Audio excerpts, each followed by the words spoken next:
Hey, what's up guys? I hope everyone had a great weekend. Today we had released a chapter 338 of Black Clover, and in this week's chapter, we see Asta finally revealing to his friends in the Black Bulls what his true dream is besides being the Wizard King.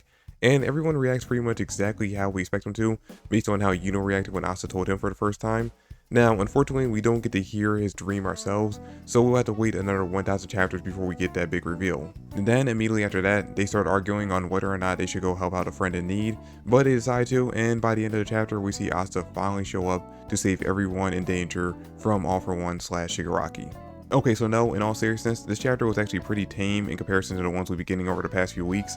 And I mean, that's not to say that this chapter was bad or anything. I actually did really enjoy this chapter. It's just that when you look at this week's chapter and compare it to the ones we've been getting since we came back from the hiatus, this chapter didn't really have much to it. I mean, only 3 things really end up happening in this week's chapter. We get a hint to Asta's new power-up. We find out that the girl that was actually with Ryu in the last chapter is actually Yami's little sister, and probably the most important reveal, we end up finding out that Yami's real name is actually Superhero Yami, not Yami Superhero.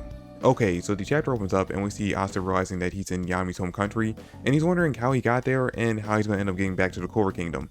And the how he got there part is actually something I've been seeing people theorize on since chapter 336.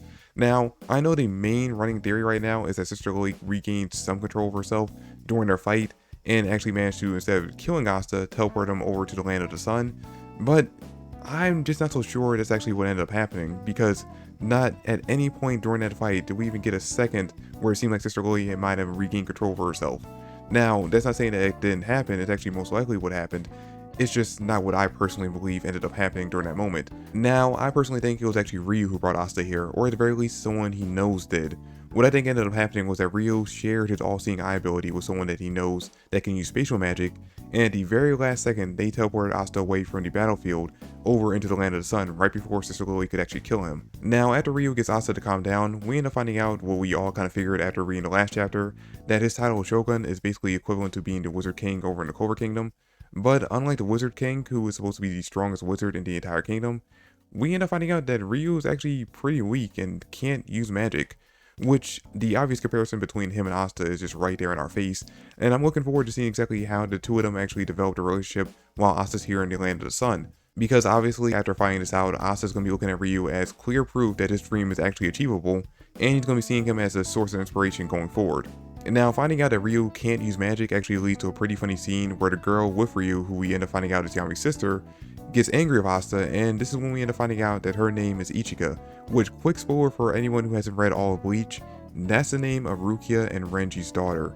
And then pretty much the rest of the chapter is just the two of them taking Asta on a sightseeing tour, and this is where most of the new info comes in. First, we end up finding out that instead of grimoires, they use scrolls in the land of the sun, which we've actually seen scrolls like this before in the Clover Kingdom. I believe Yuno found one during the dungeon arc, and when he opened it, the spell in the scroll actually transferred over into his grimoire. And since we've seen that happen before in the series, I can definitely see this being a way for some characters over in the Clover Kingdom to get brand new major power-ups during this arc. We also end up finding out that in the land of the sun, they call magic Yojutsu and magic power Yoryoku, and Yojutsu roughly translates over to witchcraft or sorcery.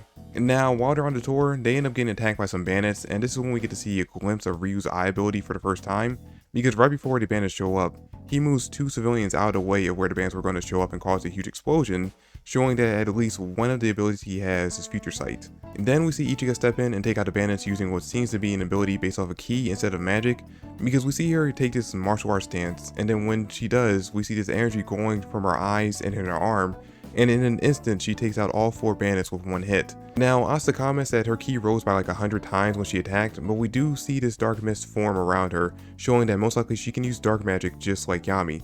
So it's hard to say if this was 100% just a purely ki based attack, or if there was some Yojutsu mixed in.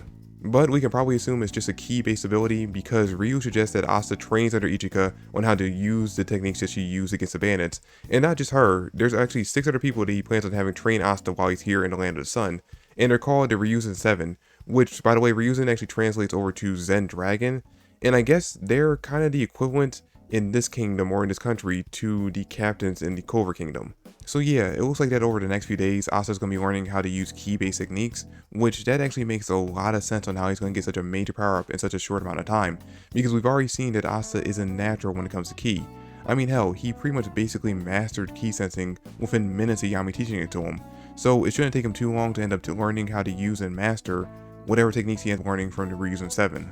Now, the only other thing I noticed in this chapter is that it seems like everyday people in this country don't know who Ryu is, but they instantly recognize Ichika as one of the Ryuzen Seven, which means either Ryu is using some kind of disguise to hide himself so he can walk around without being noticed, or he's more of a ghost leader. You know, like everyone thinks the Ryuzen Seven run and protect the country, but secretly they work for him.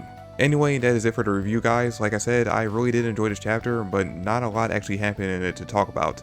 Anyway, we're on break next week, so we're going to have to wait 2 weeks before we get to the next chapter and get introduced to possibly the other 6 members of the Ryuzen Seven, which I'm actually looking forward to seeing exactly what their designs are and what kind of abilities they could teach Asta. Anyway, that's it for the chapter. Thanks for watching. Hope you guys enjoyed it, and if you did, please drop me a like and subscribe to the channel. That's it for the video, guys. Thanks for watching, and I'll catch you all in the next one. Peace.